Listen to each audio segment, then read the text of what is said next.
So I'm not gonna lie, I'm pretty excited about this. It is the Angkor Wat temple day today. We've got a full 12 hours to check out all the temples, and it's already looking stunning and really beautiful with the silhouette of the temple in the background there. Really impressive.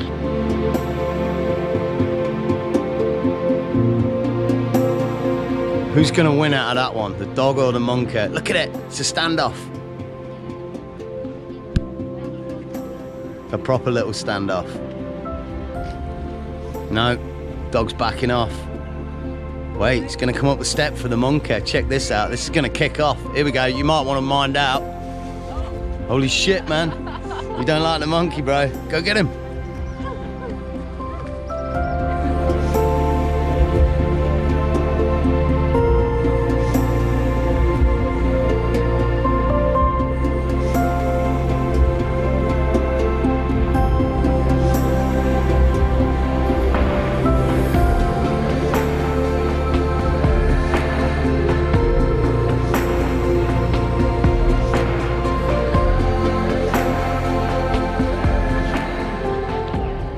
Now, you may hear me say this a few times on the video, and you know what, I'm not going to apologise for it, because this place is incredible.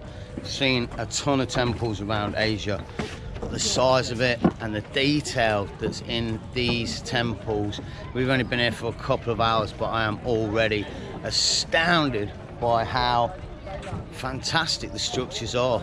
It's just incredible. Don't even think about it, little man. There's a little one as well. Second temple of the day then, and it's Angkor Thom, known as Bayon.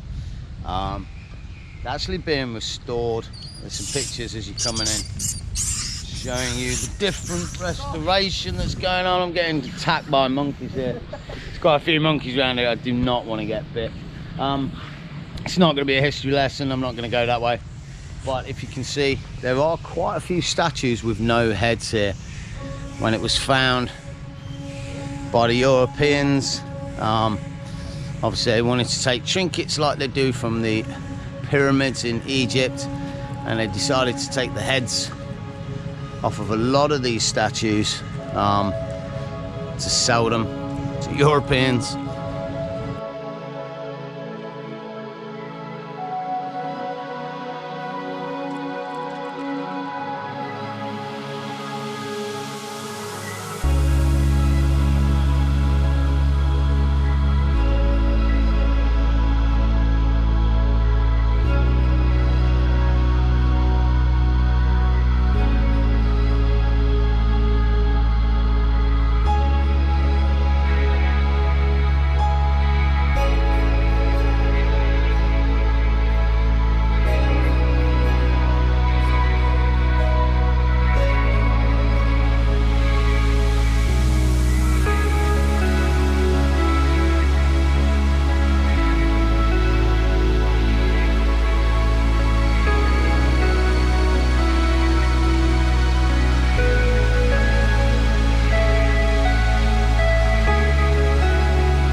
As expected, this whole area is just full and riddled with little structures and little temples. We're driving from one main temple to the next main temple, and along the way there's just tons and tons of these structures. I mean, this one in particular, nobody here. It's not really left much, but it was definitely something at some point. And the fact that it's just here with trees growing into it, it's so old. I mean, that is really unusual and really impressive.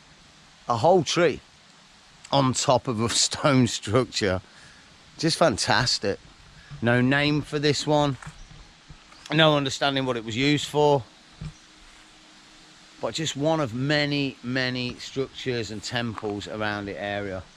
So what I'm noticing as we're sort of going around the area is there's basically 3 main temples that everybody goes to, but because there's so many other temples, you can actually just stop off on the way and visit temples that is basically next to no people here. I mean, we've got 3 people behind us, and that's pretty much the only people in this temple.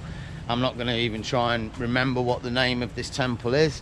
There are just so many. There are endless amounts, but every single one of them's really impressive.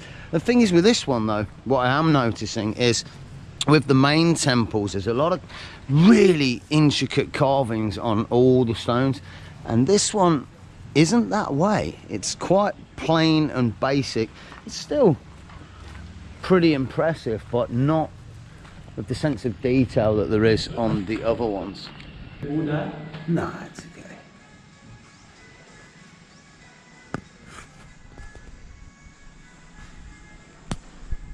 So a little bit of insight on this one. Somebody, or rather one of the locals here, was telling me that the reason this hasn't got the decoration or the intricacy, easy for me to say, on the stones here is because it was basically never finished. Ta Prom Temple then, and I do believe this is the one that they made Tomb Raider in, with the infamous tree hanging out the top. Let's see if we can actually find the shot area where they did it. So here it is, the quintessential picture with the tree. Try to get the whole tree. Yeah. Growing in the temple, and check it out, we're all queuing up for a photo.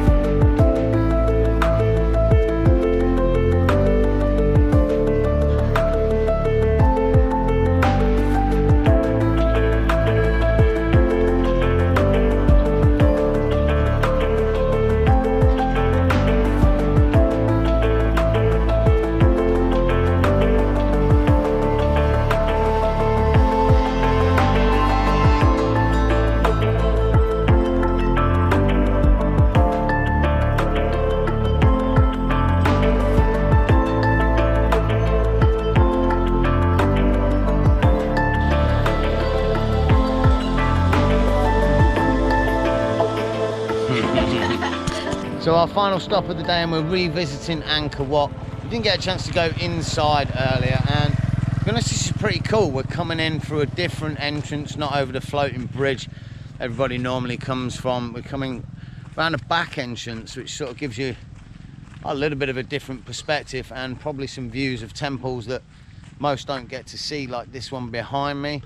So this should be pretty cool. And apparently it's very, very impressive inside again, so let's go take a look. Alfie just found a blue ant. It's pretty impressive. Tell him. Yeah, we found a blue ant. It was on a leaf. It was crawling around. And he was blue? Yeah, okay. Blue and black.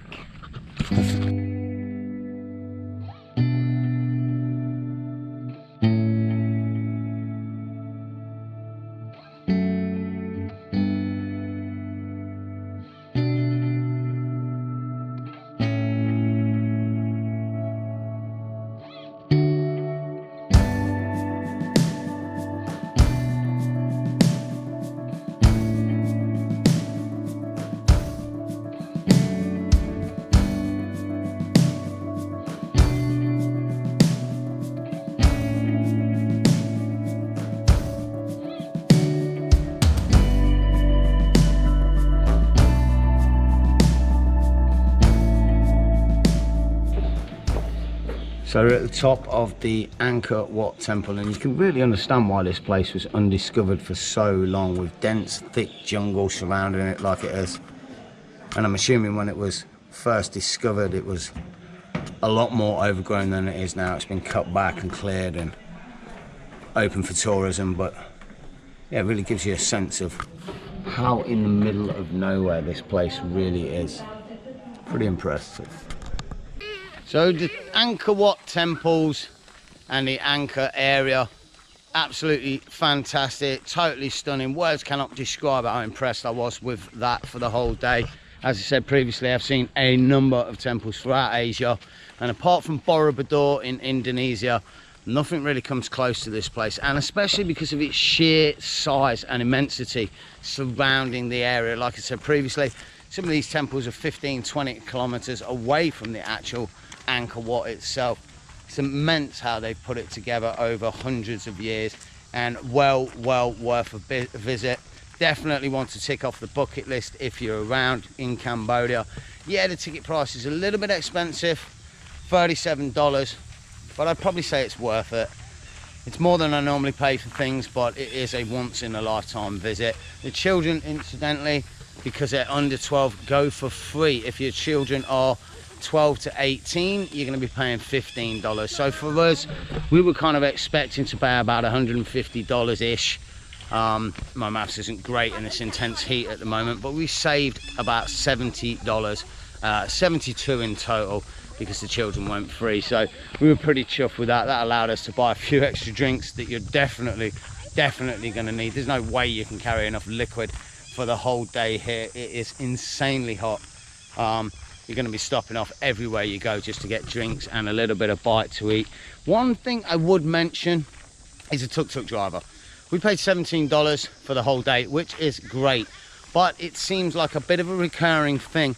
When you want to go for lunch, these tuk-tuk drivers will take you to this specific restaurant, which, I kid you not, overpriced is an understatement. I mean, we normally pay about $1 for a rice meal in Cambodia here. They were charging $6.50 for a simple rice and meat dish, which was just phenomenal. I mean, that's more money than you would pay in Europe, and certainly in the UK. Saying that, it's been a fantastic day, and we're going to go back and head to the hotel. We've got a nice little swimming pool, and we're going to get out of the heat and just cool off for a little bit. So let's get back there and chill out.